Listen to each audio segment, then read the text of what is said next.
We want to take a moment to recognize June's episode sponsor, who we are so grateful for, Heartland Chiropractic. Located in Monticello, Georgia, Dr. Lindsay and her staff have been restoring health naturally for 10 years. At Heartland Chiropractic, it's not just about chiropractic care, it's about building better lives.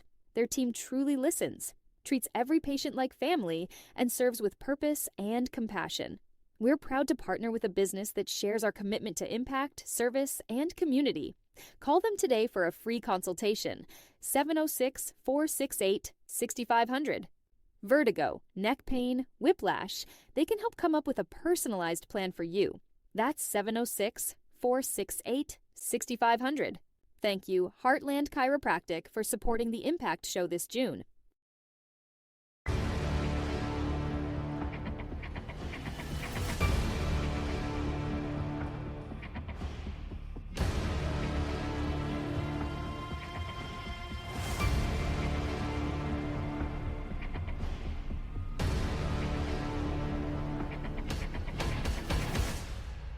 Welcome back to Impact Podcast.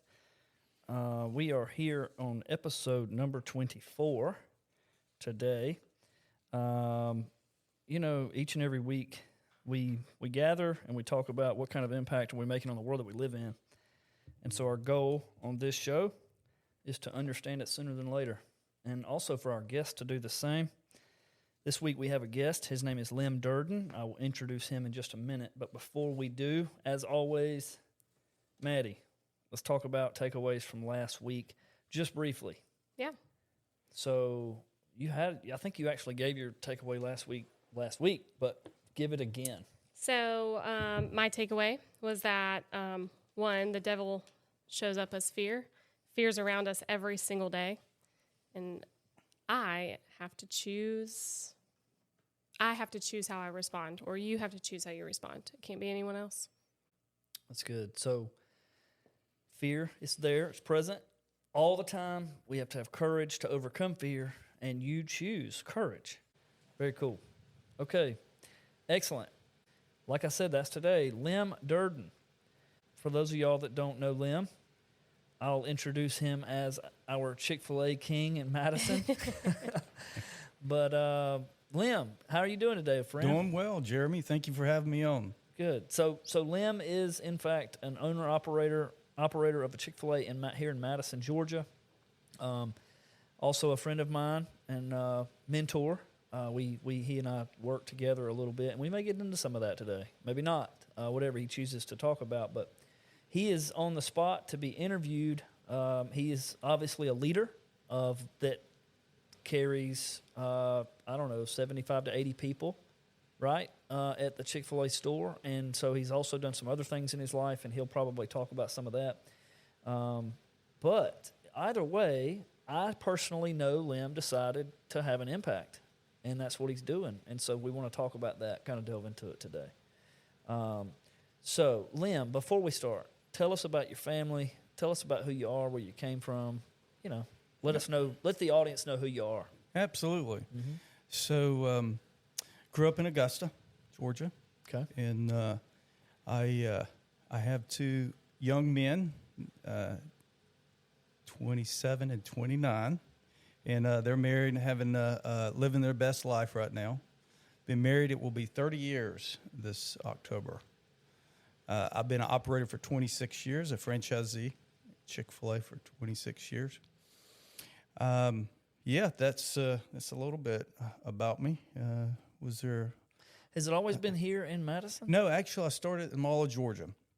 So when the mall was built in 1999, at the time I was working with SunTrust, now Truist, but they when I was selected, they said, hey, we want you to go to this it's going to be a great area. It's going to be booming. Went out, nothing but cow pastures, nothing out there. And I said, are you really building a mall out here? Are people going to come? So, yep. And so I got selected and opened it up in 1999. Where's the Mall of Georgia? It's in Buford. Okay. Mm-hmm. So that's not Discover Mills where Bass Pro is. Mm-hmm. Okay, maybe I've been there. You need to go there. It's a great mall. Is it? Ashley would really appreciate it. Okay, I'll take her there. Excellent.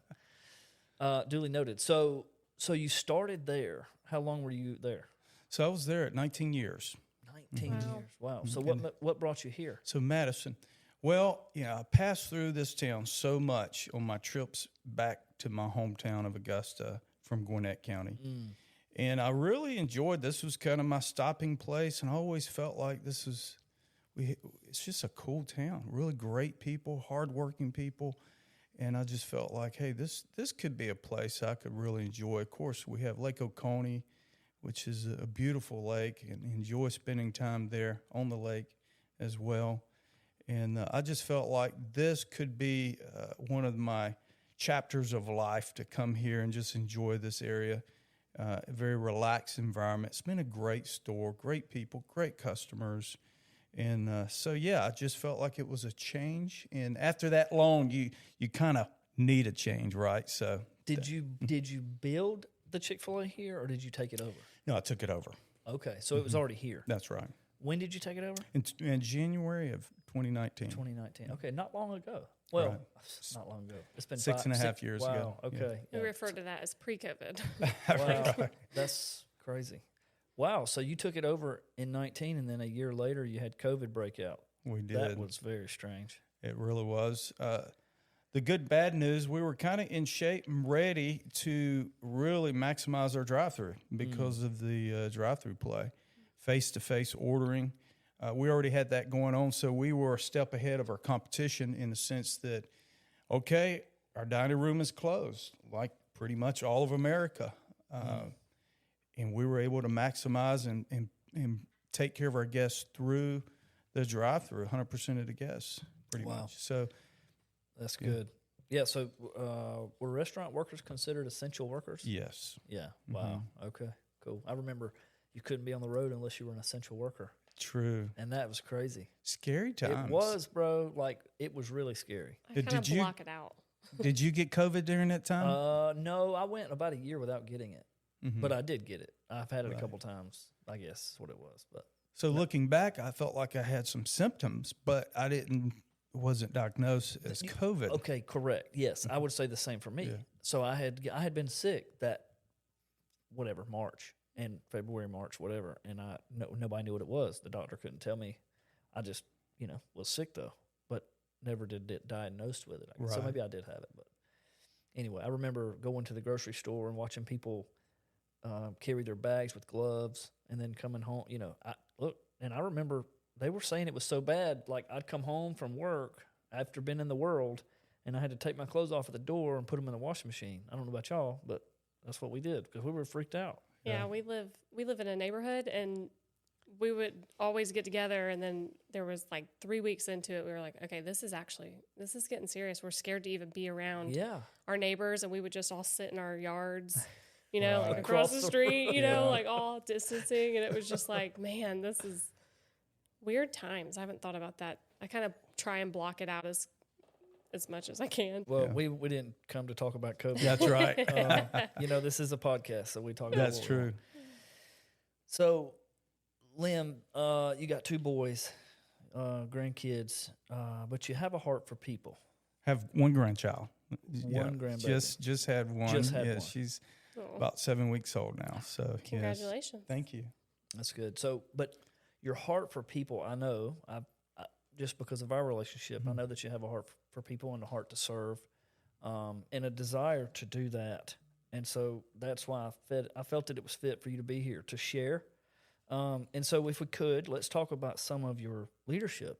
Is you good with that? Yeah, absolutely. All right. So we're gonna ask you a series of questions. I'll ask one, then Maddie will ask one. And then, of course, we don't have to stick to these questions. We can talk about whatever you'd like. Sure. And if you want to ask questions, you may as well.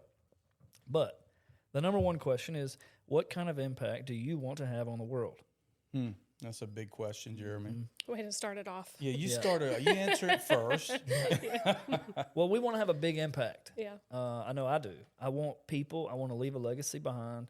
And, I'll be honest with you, I've thought about it 100 ways. I don't really want it to be about me. I want it to be about God. I'm a follower of the Lord.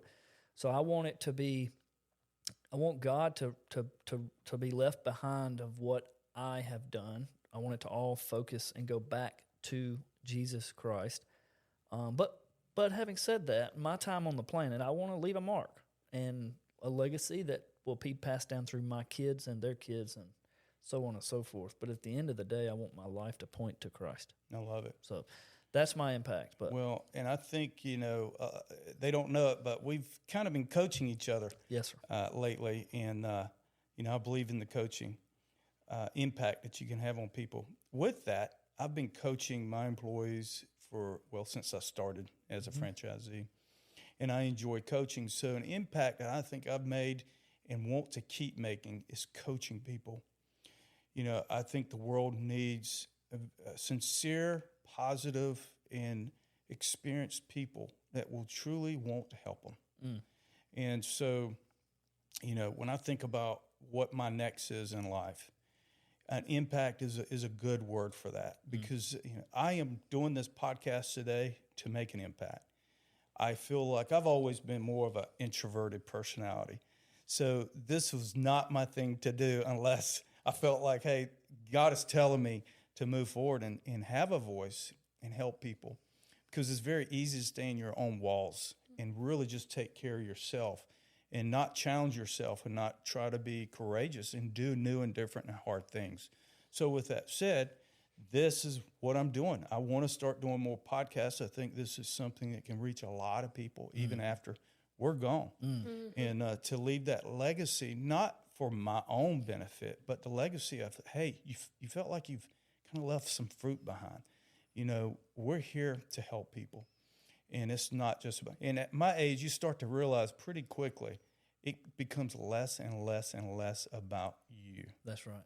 And if you're at my age and you're still making it about yourself, please come on this podcast or get coached by you, because we need to change that philosophy. It's all about other people. Before, Jesus ascended, he said, care, love, and tend my sheep.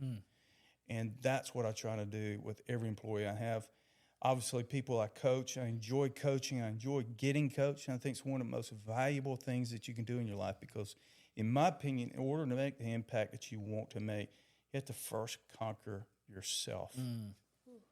And That's good.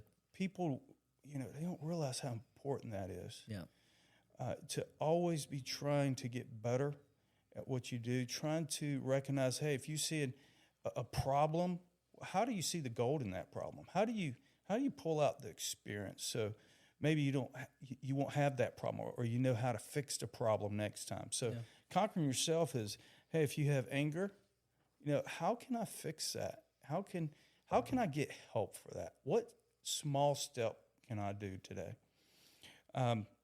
Whether it's greed or pride or whatever it may be, what can I do today to recognize, hey, we all have opportunities to get better. We kind of all have sin in our lives. Well, what can we do to continuously work on ourselves so that we can be in a position of influence in a positive way to make an impact on people? Well, that's what impact is influence. And so when we talk about that, but constantly learning. So as a leader, you're in a learning state all the time, and that's important. Absolutely. But it's very, it's profound what you said about basically learning to manage yourself. And so that, to me, is the real fruit when you learn to manage self and to do for others and deny yourself, that's when you begin to make an influence. That's right. Yeah. So I think you just said something, a position of influence. I kind of like that better than like a position of power. Like people talk about your position of power or whatever. And if we looked at it more of you're in a position of influence, I don't know, I feel like it's a little bit different. Like influence, yes, you're in a position of power, but like I just feel like influence is such a more positive it's a more word. humble Right. word, Yeah. right? I mean, there's power in influence, but when you think about what is power, what are you trying to say? What's Right. kind of the definition? Yeah. And you have the world's definition of what that means, and in my opinion, you have a very long-term view of what that means, like a Right. spiritual piece to it. And to me, is treating everybody just like you want to be treated. I mean, to me, that's when you can conquer yourself and constantly try to put people first and recognize this person's just like you. Yeah. Treat that person just like your own child. Conquer Man, self. You're talking about, that's when I feel like true power in the world's term will that's right. come into play, because it's about controlling yourself, being a good steward of yourself first. And it takes a lot of effort to be a person of discipline, because through that discipline, you truly can make great changes in life. And isn't that what the world calls power? Yeah. Well, conquering yourself. And then when you talk about power, and I just heard it just recently. In fact, Jordan Peterson did a podcast on the Joe Rogan show. And I don't know, if you do listen to the podcast, it was just a few weeks back. And they got in dialogue about that very same thing. And Jordan Peterson talks specifically about the Christian faith and how carrying your cross, when you get power, you better catch yourself, because it will lead you to destruction. Yeah. And the true, to deny yourself and conquer yourself, like what Lem's referring to, and this is only on the first question, I love it, but to conquer yourself, that's the name of the game. And so if you don't do that, and you do harness the power in the wrong way, you'll quickly just leads to destruction. Well, and you think about what everyone else would think about what power is, money, influence, the ability to make changes, or make even changes in their own lives, or get people to agree with them, on and on and on. When, I see it and define it as electricity. Light comes on, and everybody should be able to enjoy the light of your life. There should be an overflow of who you are and what you're going to do. And to me, that's the only power I ever look for. I mean, there's nothing else I'm going to look for than to help people. At least that's what I strive to be like. Well, and if any other thing other than influence, manipulation, and you can get into all kinds of things. But very cool answer. Thank you for opening that up. Maddie, do you have a question for Lynn? You kind of talked about you coaching. That's kind of the impact that you want. But is there any other way that you personally lead others, like best practices, even worse practices that you've found? I think one of the best ways is we have an annual event that Chick-fil-A and the Cathy family puts on. And it used to be the Chick-fil-A seminar. Now they call it the Next. And I love that. And anytime I'm trying to coach somebody, and I think what you're asking me is, how do I lead? I think one of the best things I do is ask them, what is your next chapter in life? And it very, very quickly will bring either chaos to their mind or clarity. And I want people to get clarity, because most people are kind of like the wave of the sea, back and forth. They're not quite sure what to believe. So, and they're always getting other people's advice. And it's good to bring in information and new ways of thinking. But, what is your purpose in life? Because all the distractions and chaos of life, all the problems will go away once we understand what our purpose is in life. And that comes through clarity. And in my opinion, my experience, clarity actually comes after discipline, after those actions, after those daily things that you need to do. Clarity comes in a big way. I would say be careful for those who will just sit, meditate, and think and read and try to gain that clarity without doing. Yeah, clarity comes in doing. I would agree with that. That's what I try to coach anybody I coach. Is one of the first questions I say, what is next? What's your next chapter? And ask them really great questions. And you're going to find out really quick who they want to be, or even if they thought about it or not. Yeah, that's good. Thank you, Heartland Chiropractic, for supporting the Impact Show this June. At Heartland Chiropractic, it's not just about chiropractic care, it's about building better lives. Their team truly listens, treats every patient like family, and serves with purpose and compassion. we're proud to partner with a business that shares our commitment to impact, service, and community. Call them today for a free consultation. 706-468-6500.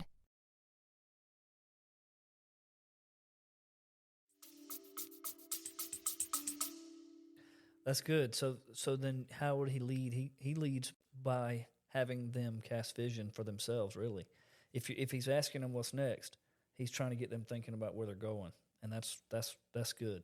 And that's the perfect next step. That's the value of having coaches in your life. Yeah. Is you bring up those things that, and they take you to the next chapter, and they say, "Hey, this is what you're talking about. You're talking about making sure they get clarity and purpose in their life." So, Well, and that's huge because we've also talked about like leaders who are almost scared to teach or like their people because they don't want them to grow and they don't want them to be better than them. Or, you know, like, oh man, you're bringing the younger kid in that knows way more about whatever it is. I'm going to be replaced. But what you're saying, and we've talked about this. I mean, what you're saying is you can't be scared. Let them spread their wings and fly. Like, let them grow. That's right. that's don't school hold them back. there. Yeah, it is old school. It is old school But for sure. It used to be that way. Absolutely Yeah, did. I wasn't teaching that kid that because he'll take my job. Right. Right. I mean, that used to be a thought, and I think it still is.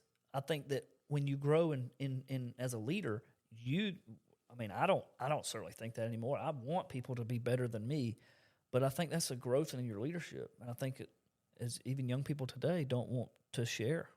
I think the problem when a leader thinks like that, typically there's one thing. They are not growing. If they're growing, they won't be intimidated because they're learning how to, ensure that it's a team effort. It's not just about them.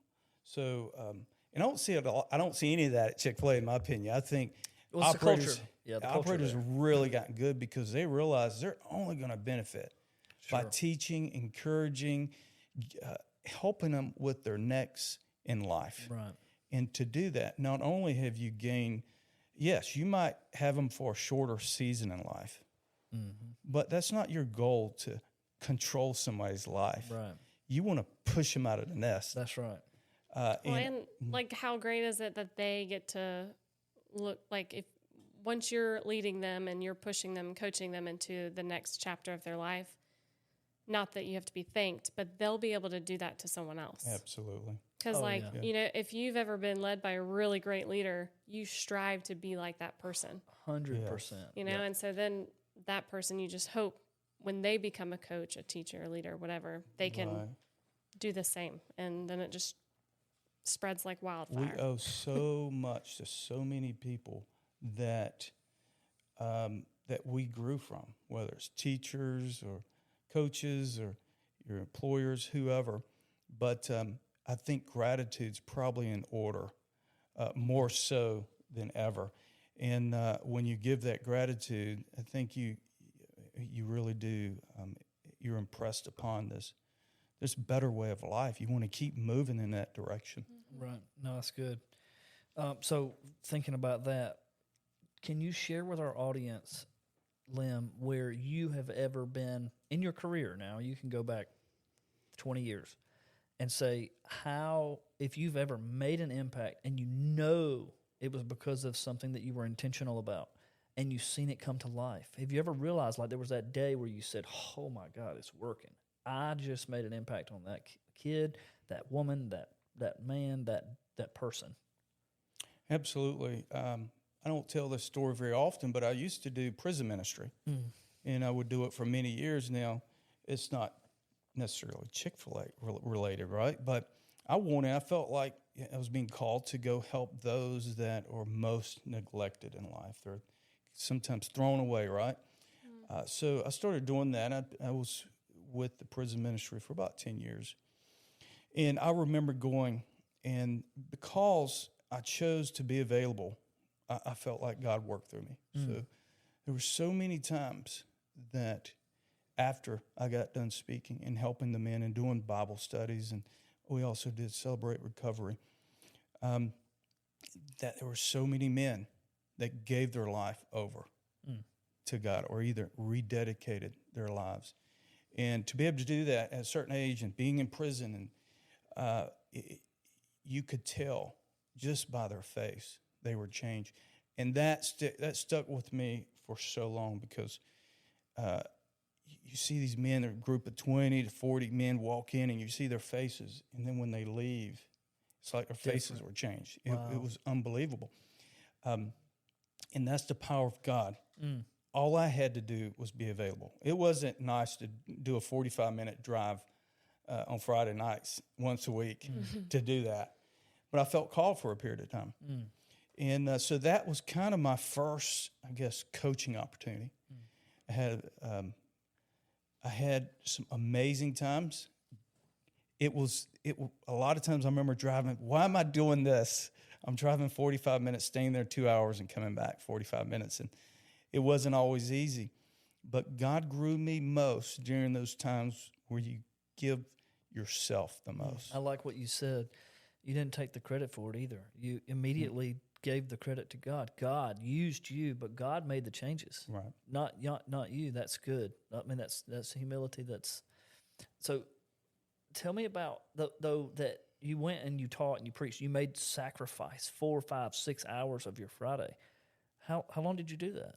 So I did that for about a year and a half before I started going monthly. Then I would go monthly for a total of about 7 years. Wow. And Wow. then So I was much in the time. ministry for 10 years. So much time given.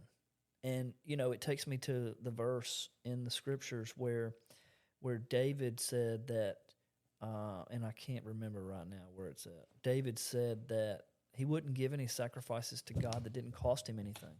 Mm-hmm. And so you want your for the leaders out there that are listening to what Lem just said, I mean, it's really resonating with me, because to think about the sacrifice of time, and yes, that was for ministry, but whatever it's for, the sacrifice of time, how valuable your time is, okay, as a leader. And then you gave it to a prison ministry where you weren't receiving any fruit. Well, hang on, let me back up. You weren't receiving, it wasn't for you. It's not like the people at the prison were going to make your revenue at Chick-fil-A go up. Well, I was just thinking, Okay. like, he's answering this question, not even talking about Chick-fil-A. Oh, my God. I'm It's sitting over like- here getting goosebumps because I'm thinking about your impact. And, man, it's strong what you just said, because you gave it to a prison ministry which doesn't do anything for you, right? Other than it makes you a better person, okay? I'm not naive. I know that when you sacrifice, you put yourself in that environment, it's good for you, but not tangibly. That's not why we That's do not it. no. But a lot, like you might say, well, I give to my people at Chick-fil-A. I go and I made sacrifice of time for the manager at my Chick-fil-A or whatever. But again, you're making that person better for your company. In this case, you were making sacrifice for people, for humans, and it did not elevate you in any way. And so I think that's incredible that you did it so long. 7 to 10 years. I mean, wow, that's amazing. Well, when you have a calling on your heart, you have a Wow. choice. You can do it or not. And, there's not been many times in my life that, if you have that calling and you don't do it, it hurts. And you remember it and it lasts. So it's better if you have a calling, just go ahead and take steps to do it. It doesn't have to be big steps, but do, because you won't regret it. Yeah. And there's a reason for everything. Wow. I just think it's amazing that you chose to sacrifice your time and spend with those that needed it most, that did not impact your ability to thrive in any way. And I think that's a really, really cool thing. So, yes, his impact, Maddie, to your point, I mean, share a time when you're making an impact, and he goes to there, and that's huge. Yeah. So It's good. you got another question for him? Yep. What is your approach to motivating others? Well, I think I like the word inspire better, because when you inspire people, you're giving them the why. And when you give them the why, it's almost like teaching them to fish. Let's figure out what, is going to inspire these folks. And a lot of times it's your own personal story, which anybody can do. And I see it work with 100% of the people when they simply choose to show up, when they show up and make themselves available and talk about their story, because we all have stories. And boy, does it unload the stress that we carry when we share our story. And even more so when we're able to bear kind of the stories that everybody else has. And, I had recently, I was very encouraged with Vanessa Edwards. She was one of the speakers at the Chick-fil-A annual event that we had. And she encouraged all of us to really ask better questions. Not just, hey, what do you do here? Or, do you need a review or this or that? And we need to ask better questions, because to me, that equates to care. When we ask, how are you really doing? Or what's exciting in your life? Yeah. What's next? Ask Tell me better questions. something that you would like to share with somebody. Ask really better questions, and you're going to get a relationship and an experience that you're not going to forget, hopefully for the rest of your life. Yeah. Unfortunately, I don't have one of those memories, but it does make for a very special moment when you can dig deep and ask better questions. And to me, that's the beginning of inspiring people. So rather than motivate, inspire. Yeah. Which it's tickling my brain here. We did a podcast weeks ago where we talked about determination and motivation. And we talked about being determined versus being motivated. Am I going right? No, yeah, you're right. So it leads me to the inspiration. I don't know that we've talked about that. And what he just said was inspiration is you give them the why. Yeah, well, Motivating, it makes so much more sense. Like motivating, you're just encouraging or whatever, but inspiring, you're short term, right? Yeah. Where you inspire, you have to dig in. You have to build that relationship first. You build that relationship, then they're going to follow you because they know you care. So it's a way to create care. Because you built the relationship, you really got information that both you can help that person and they can help you. And with that said, everything's going to be better. You're going to have a friend for life. It's not just a short-term proposition. This is a long-term relationship that you're after, not somebody to just run better results. right.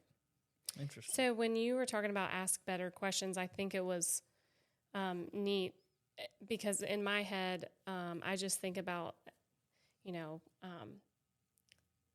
it almost, when you are trying to talk to an employee or someone that ask better questions, I immediately think of like negative questions. Like, Right. you know what I'm saying? Like not, one of the examples that you gave was actually like an inspiring question, like actually really digging deep into that person rather than just being like, what would you change about your workplace? Right, Where it's right. like, yeah, you want their input, but there's so many different ways to ask that, I don't know. It was just Even if interesting. it's a personal question, that can give you an opportunity to really, because you're talking to them about something they really care about. Yeah. For a lot of people, work's work until they learn to love what they do. Oh, yeah. Then the definition changes. It yeah. becomes more about purpose Yeah. than work or job. And you can inspire people to think like that. You can, hey, just because we're working under the Chick-fil-A umbrella doesn't mean you can't work your purpose today. It doesn't mean you can't do the things that God has made you to do while here with a Chick-fil-A name tag on. Yeah, so Chick-fil-A, I tell everybody, this is always the word I use, but it's just the conduit by which you do what God's called you to do. And that changes in life. You go through seasons of life, and that may change. But for now, you're here on the planet. You have a purpose, and working at Chick-fil-A and bagging it and pouring the drinks and taking the orders, that's just the conduit by which you do it Right. at that time. That's right. And so that's subject to change. Interesting. What is your leadership style, Lem? Well, I think that I've always used the term servant leadership because we're really here to serve. I think, Jesus said, the greatest in heaven are those who serve. and not that we have to look to be great in our next, life in heaven, but the fact that it works. It works when you choose to help people. I remember the first job I had, my dad was a barber for 51 years before he passed away. And my first job was shining shoes. And it was a humbling job. I didn't really want to shine shoes at however old I was, 5 or 6 years old. But he taught me how important it was to have a good work ethic. Wow.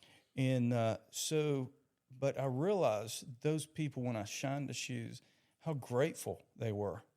It's taken me way back. I like telling this story because I don't tell it very much, but that was my first job. And I didn't do it very long. I did it for a few summers and gave it up. But it reminds me a lot of Truett Cathy, who started off one of his first jobs of selling Cokes, Coca-Cola. And he would buy a certain amount of Cokes and go make a little bit of a profit from each one. And, that's what I've tried to instill in my kids as well, is have a good work ethic. And to think of it as truly making, it matters. Everything you do, you're serving someone else. And, recognize that and know how important it is. So I would say servant leadership probably looks like patting people on the back, recognizing that it's a hard job, that they're doing a great job. Again, inspiring them as much as possible, having huddles, talking to them 2 to 5 minutes. A lot of times it's not so much about the amount of time as it is the impact you make when you do have those small moments. So to me, it's asking how their family's doing. If they do come and ask, if we're like a little late on giving reviews, whatever, they come and ask for some money or review, and like, hey, I want to try to do that right now. So it's being very reactive and hopefully proactive to the employees that work for me. Well, yeah, so not to correct you, but reactive. So you want to be proactive, but not necessarily reactive. But what he's saying is he's attentive to their needs, right? So especially if they bring it up. Yes, I mean, if they come and talk about it. And some people in the world, leaders, would just brush it off. Yeah. And the reality is what he's saying is react to it. Jump to what they just said because it's important. Right.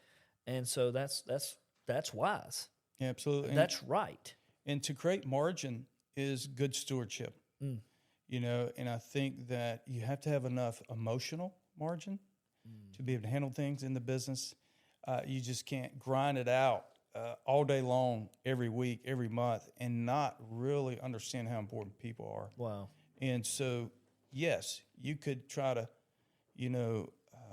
make yourself rich in life or whatever, but if you lose the fact that people are the most important things in life, then you've really missed what life is all about. So engaging in servant leadership, to me, is loving people.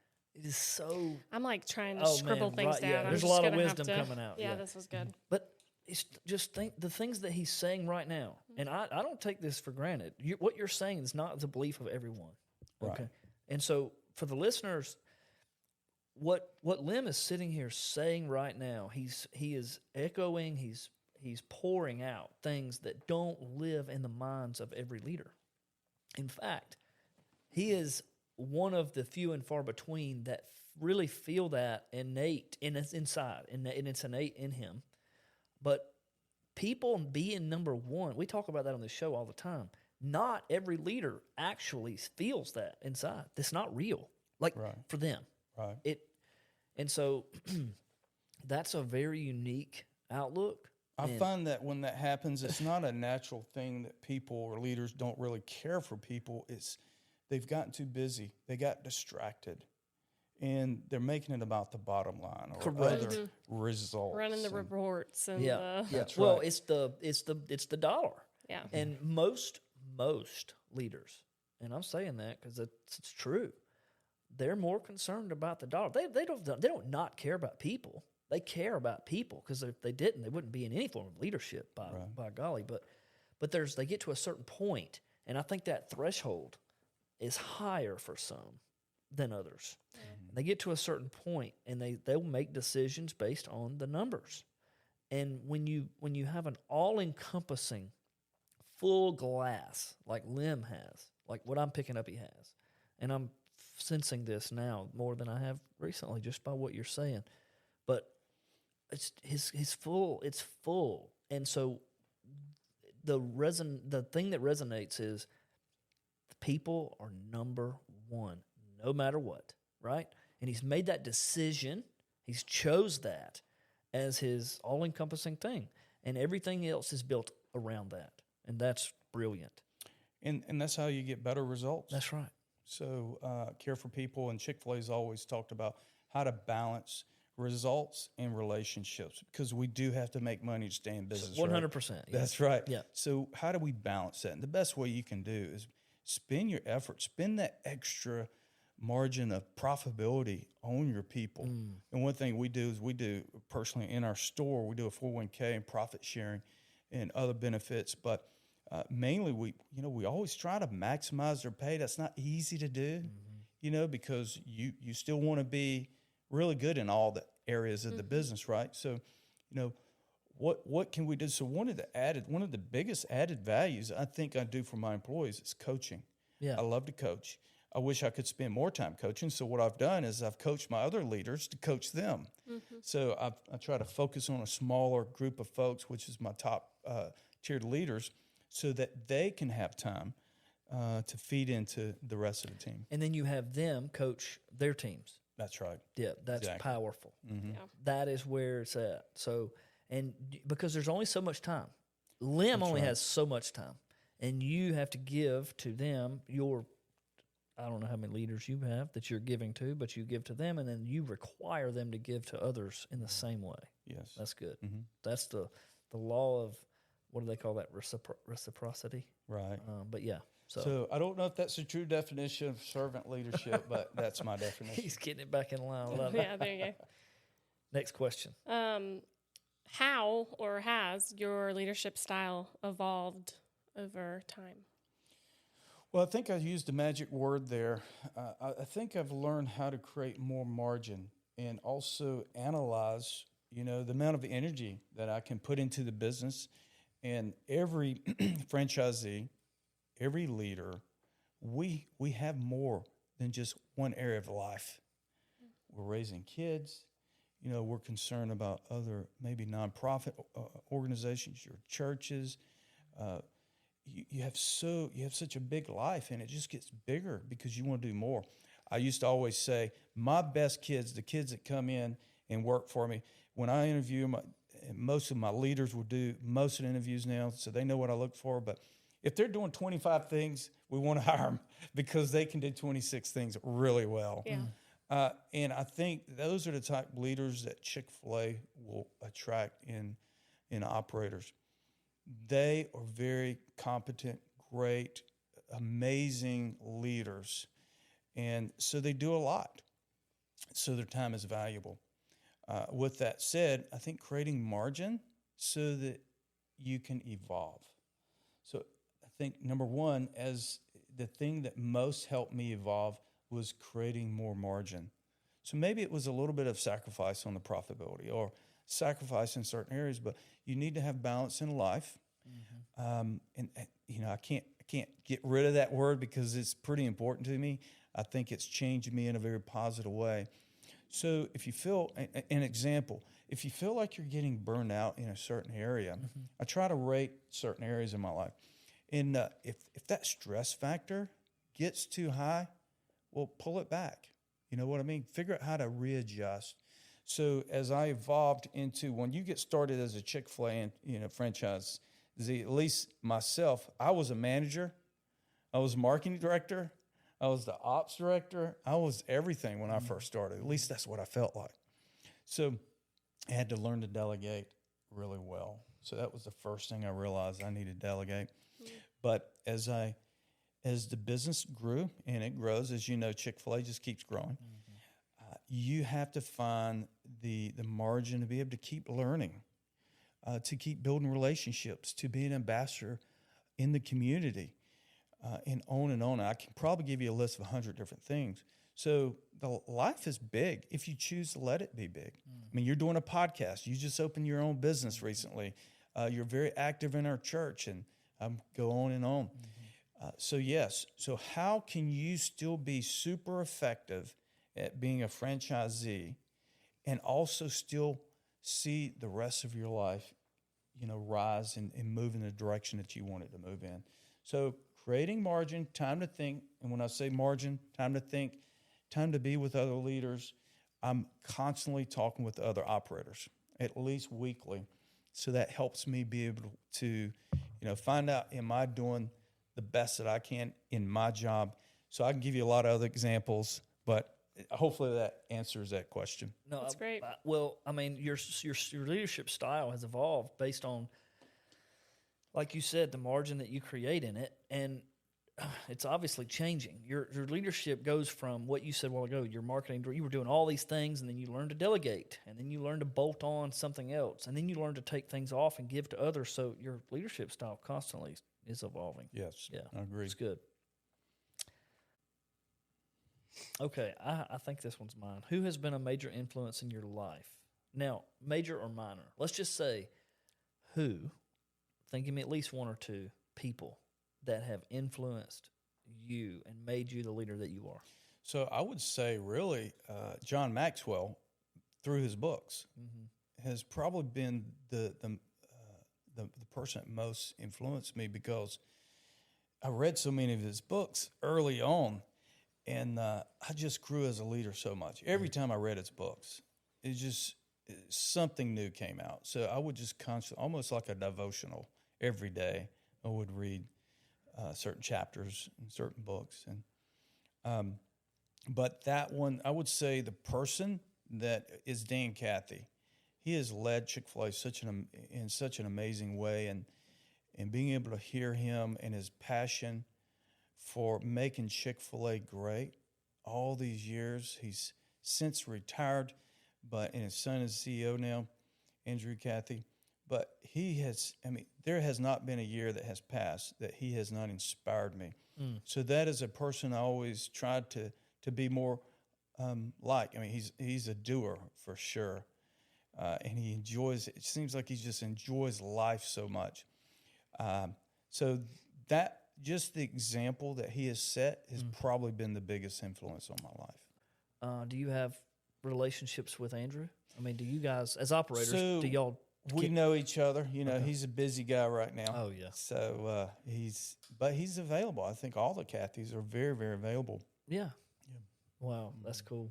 There's one thing, Greg Crumpton, someone else that we interviewed on here, he talked about he always answers his phone. What did he say, 7,500 employees? 7,500 employees. They all have his cell phone number. Mm-hmm. And if he says, believe it or not, I don't get that many calls, but I'm always here for them. Right. Well, that's the same way I am. Is a lot of people have my number, but I don't get a lot of calls at all. Yeah. So people know you're busy. I think there's a respect there too, and I think they respect your time. And so it's like the lifeline. You don't want to waste. Like, do I call him today? It's my one lifeline to call him. No, that's true. So most of the time, believe it or not, I do answer my phone call. Yeah. Unless it's it's a 1-800 number or something. Yeah. So I try to be available as well. That's great. Okay. Think about any major setback in your life, and how did that affect you as a leader? So there was a time in 2010 that Chick-fil-A had a problem with the company that we were leasing from, and we thought maybe we were going to lose the lease, and that came as a shock to me, and it caused me to do some soul searching, because I wasn't sure if that was a sign for me to move on or what. And so that was a very difficult time. We were leasing without a lease agreement for about a year and a half, where in turn you would have a 10-year lease agreement. So you felt like there's some security there. At that time, I felt like I kind of lost that security, and it made me reevaluate where my security lies. And don't we, in degrees continuously fight with security of life. Oh, yeah. Whether it's our job. I know you went through a big decision recently, coming from an amazing company and starting your own company. And I felt like I may have to start another company. And I wasn't ready. I didn't feel like I finished what I started. So that was a very difficult time. That hit kind of deep. And ironically, it was just simply psychological.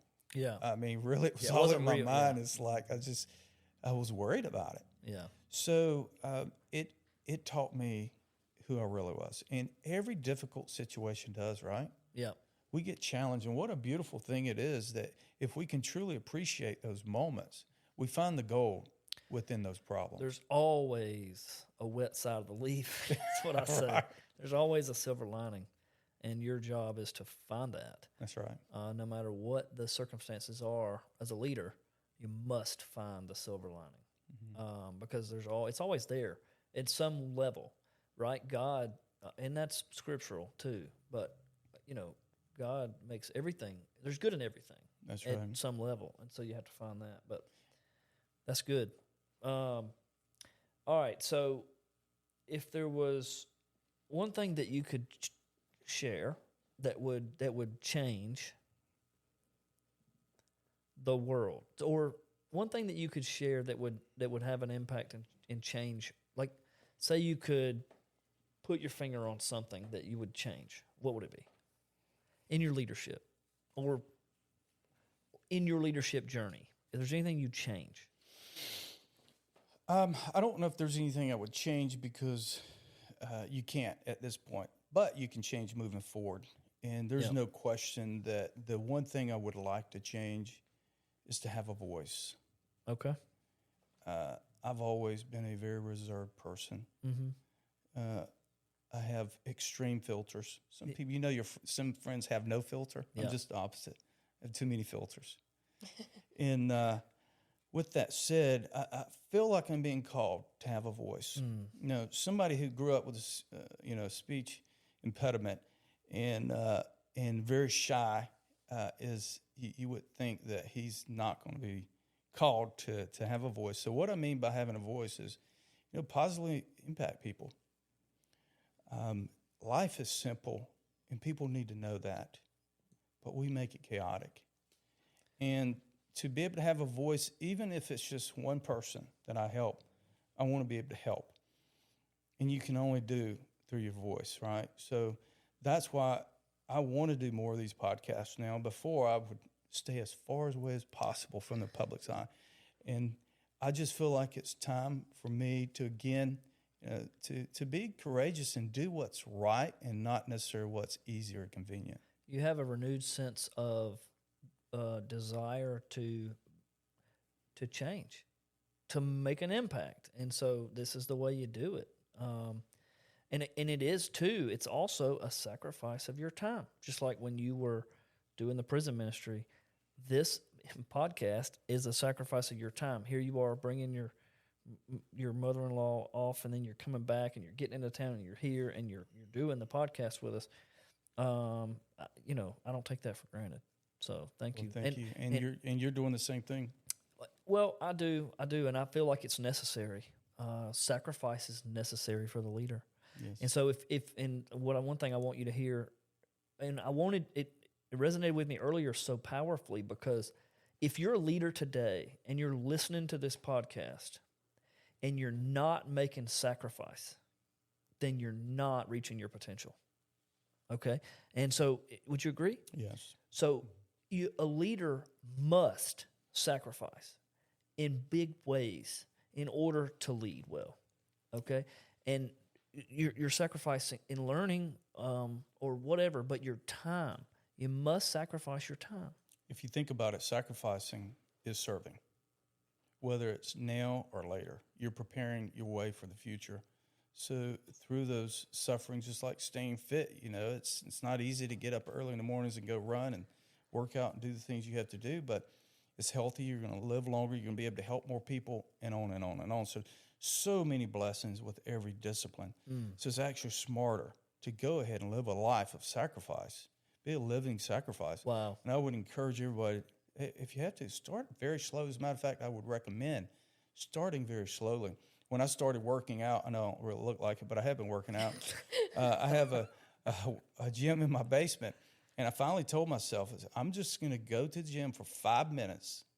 And there were so many times I went down there, Just sat down for 5 minutes. Yeah. So I had to put a TV down there, and then I got on a treadmill for 5 minutes, and now I run pretty consistently. That's great. I just now need to focus on my diet. So that's my main goal for this year is fixing my diet. But yeah, self-sacrifice is one of the most brilliant things you can do in life.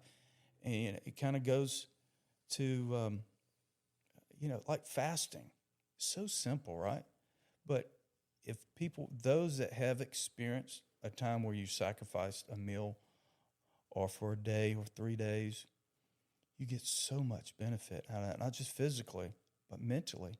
So why not? So now that's the voice I'm talking about. I want to encourage people to do the very basic things and be a good steward of this life. Wow. There's so much that you could talk. I mean, we could spend days, hours and days talking about things that you just said, but fasting is it's a spiritual discipline. But I heard the other day, I don't know what I was listening to, but they were talking about fasting and how you shouldn't eat before a test, blah, blah, blah, blah, blah. But, we Americans, recently I've been, and, not judgmental, but when you go out and you look around, a lot of people are overweight, right? The obesity in America is way high, Mm-hmm. And I think about the fact of just how everybody I know is so blessed, richly blessed with food. And so fasting is the furthest thing from American culture. Nobody wants to fast because we have, Right. But man, there is something to be said about fasting. And the Bible talks about prayer and fasting and how important it is, and we don't do it enough anyway. But if you ever want to be clear, if you want clarity, you talked about clarity earlier, then fast and do without food. I totally agree. Yeah, your body learns not adapts, but your body will go into a different state, your mind and all that when you fast. And if you ever need clarity, and go through some prayer and fasting, and you'll get it. Absolutely. Yeah, but anyway. Not to make light of the situation, but I get hangry. So that might not be good for everyone in my household. It's funny, but you learn self-control in that. Yeah. And Right. so I'm the same way. I used to, my wife used to say, get a Snickers bar. Yeah, that's Right. exactly. And yeah. it's real. That's true. But what you learn is that you have to be disciplined in the time of fasting and not be a pain in the butt It to humbles everybody. you. That's Yeah. right. Yeah. So, all right. Lem, do you have any stories you want to share with our audience? So what type of story are you looking for? Any sort of leadership story, any sort of thing where you conquered.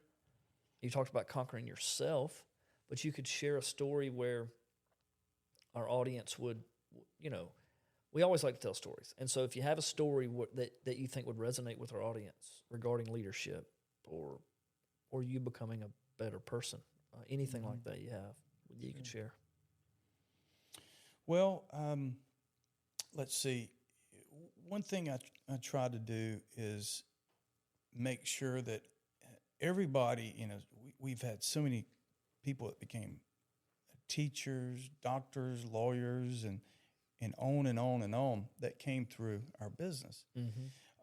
Not too many operators, but I wanted to make sure whatever they wanted to do, I wanted to help them with it. So my goal was never really necessarily to produce other operators. It was to produce really great people.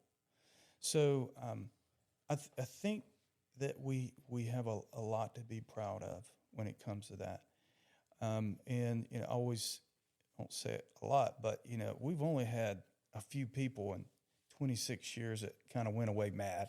I think we've always tried to treat everybody with honor, dignity, and respect. And it pays great dividends. Yeah. And after I'm gone from here, it's not going to be how much chicken we sold. It's going to be about the lives that we help. And so with that said, I don't know if I have a particular story to share with you. I don't think I got down, your list of questions on that. But It's okay. but trust me, there's stories made every day. Yeah. Well, you'd think long enough you'd come up with one. Well, my wife has worked in the business. Mm-hmm. So I guess the story would be that she's, I pulled her away from teaching early on when our kids were young. And I said, would you like to do some marketing for a few hours? Maybe, once a week, just come in for 2 or 3 hours. Well, it turned into a full-time job. And she's been working with me, I think, since about 2003. Oh. And she loves the business. And you're talking about caring for people. I have a partner when it comes to caring for people. So I guess the story is, if you can get along with your wife and you can fire her 7 or 8 times, but she's willing to come back. What about if she quits? Yeah, Right. She's probably done that a few times. That's funny. But we didn't always see eye to eye. But, man, the beauty of being able to work with your spouse all those years, we know each other so well, and it's been a journey. And yes, there's been a few times where we felt like, hey, this probably shouldn't have happened. So I warned those future operators, think long and hard about that. But she has been my rock through all these years. When we had hard problems, we can talk through it together. And mostly, if we had a hard problem, it was about the people.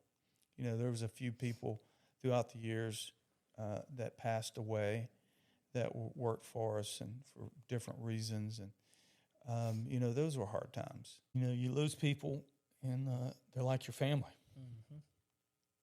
Anyone who's a leader or striving to be a leader, love them like family, but really and truly love them like family. Right. And don't just say that. Do it. Live it, breathe it. And we don't always get it right. And sometimes we don't always agree with our, employees. Yeah. That's like our family. Right. But if you think about it, we spend so much time with them that we spend more time with them than we do on biological family. 100%. So they become very special to us. Yeah. No, that's good. Well, I'll share something with you, Lem. So my daughter works for Chick-fil-A. I love this story. Yeah. My daughter works for Chick-fil-A. She works for you and your wife. And by the way, your wife, I don't know your wife. I've actually never even met your wife, not spoke with her at any length. But my daughter loves your wife and talks about her all the time. And so she's had a positive impact on my daughter's life. You too, right? So your store has impacted me and my family in a number of ways. I'm honored to have my daughter work for you. But one day I told her, and I shared this story, and I think I've shared it on the show. I was trying to teach my daughter, and I may have even shared it with you, but I was trying to teach her leadership. And I told her, I said, you want to be a good leader, you want to do the things that nobody else wants to do. So one of the first things I taught her about life and leadership was do what nobody else wants to do. Like if somebody's over there sweeping the floor and nobody really wants to sweep the floor, you sweep it. Like if there's poop over there on the floor, nobody wants to pick it up, you pick it up, right? So it sounds horrible, but do what no one wants to do, right? Yep. And so it was a cold January, February day this year, and she was at work, and no one wanted to go outside and work the drive-thru. It was cold and raining, and she said, Dad, no, she actually sent me a video. Anyway, she said, Dad, I just want you to know that I'm eating my crap sandwich today because nobody wanted to go outside and do the drive-thru, and I knew that nobody wanted to do it, and I didn't really want to do it, but I did it anyway. And anyway, but the fact that your culture honors that, right? I think that she's grown there, and so I think it's through her learning to do things that no one wants to do and learning to do the things that leaders do. She's at least trying. And she's doing a fantastic job. She's trying. So happy you allowed her for us to be a steward of her for a short period of her life. So. Well, I don't know what she's going to do. Possibly longer. Yeah, I mean, she says she wants to be a nurse, but, and some of that's coming up, maybe, but she's going to be a senior this year. Yeah. But nonetheless, she loves working up there. That's great. And look, she's 16 years old, going to be 17 in August this year, but she works every Saturday from 7 in the morning to 4 o'clock every Saturday. She doesn't take Saturdays off. I have to tell her, you're taking Saturday off. Dad, I need to be at work. And I'm like, what is wrong with this kid? She works 3 days a week minimum, sometimes 4. And so it's like she genuinely wants to go to work. Just like her dad. I've never I wonder where she got it I've from. never seen kids do that. And I'm like, I have to tell her, no, you're not working. We have a family event. Okay? Anyway, I think it speaks to the operation that you run. Well, and thank you. Of course, she probably does it because I work a lot too, but I think that it's a good environment up there, and good kudos to you. So, Well, thank you. So I have a question for you. Like, we keep asking how you lead, but what about people above you? We asked who has led you, but like, what does Chick-fil-A and that organization do for you, and then other leaders within the company? Like, you mentioned that there was a guest speaker. I wrote her name down, Vanessa Edwards. So, like, do y'all do trainings? Do you what is it that it's the Chick-fil-A way? Like, that's like the famous the my secret pleasure, sauce. like, what is it? Well, that's the neat thing about Chick-fil-A is we're independent contractors, but Chick-fil-A and operators, we have such a great trust level, in my opinion. And it's a give and take relationship, right? Just like a marriage. And so we're doing it's called a Winning Hearts Every Day training coming up soon. And it's a way that corporate will get the operators together, a few of the leaders, and then they do training on what it means to win people's hearts and to care and obviously do all the basics really well. So I mentioned the yearly get-together that we do, and they go to a great expense to make us feel like superstars. And it's a wonderful, wonderful event, but it's also a learning event. So we're constantly learning and growing there, but they're very passionate. The Cathy family, they want to make sure they make Truett happy. Mm-hmm. So they lead the company with great care, and just like Truett used to say, you can do anything with care and confidence. I think they do a really good job at balancing, again, the results and relationships, just like we do in the store, and I think they do as a corporation. So, yes, they give us plenty of opportunities to, any point in time, talk with consultants about how to run our drive-thru better, how to, focus on the customer experience. They will always be available to have consultants come out to help coach you and your team. So they do a fantastic job. That's great. That's good. That is good. Well, is there any final message that you'd like to say before we land the plane? Because we're pumping on an hour or more, so we can get carried away on these conversations and talk for days. But I'd just like to thank you for allowing me to have a voice today, yeah. And hopefully this will be of some help to somebody out there. Yeah, it'll definitely resonate. So there's so many opportunities that we have, and your desire to have a voice is impactful, and it is powerful. And so I thank you for coming. I'm honored that you chose to spend your time with us, and we're going to use our platform to make sure that your voice is heard.